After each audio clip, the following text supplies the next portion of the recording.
যে বৰগাঙত বহুত ভাটা ইটা ভাটা হৈছে। এইবিলাকৰ পৰা ৰেভিনিউ কিন্তু আমি নাপাওঁ।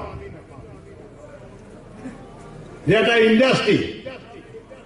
এটা ইণ্ডাষ্ট্ৰী যিটো মাটিৰ যিটো ৰেভিনিউ পাব লাগে আমি কিন্তু নাপাওঁ।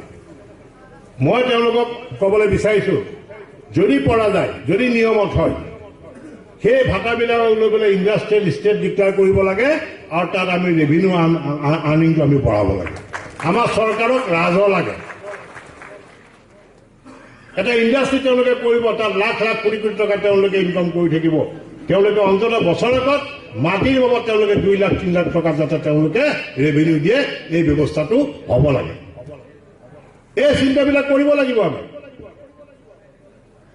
এই চিন্তাবিলাক যদি আমি কৰি নাথাওঁ, জনে মনে যি বস্তুবিলাক কৰি থাকিব, এইবিলাক কিন্তু নহ'ব।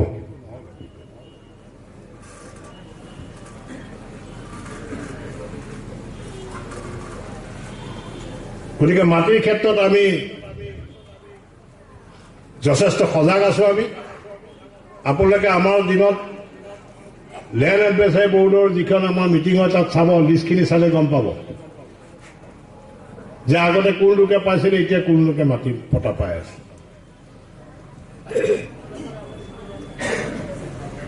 গতিকে আমি এতিয়া নতুনকৈ আমাৰ চৰকাৰ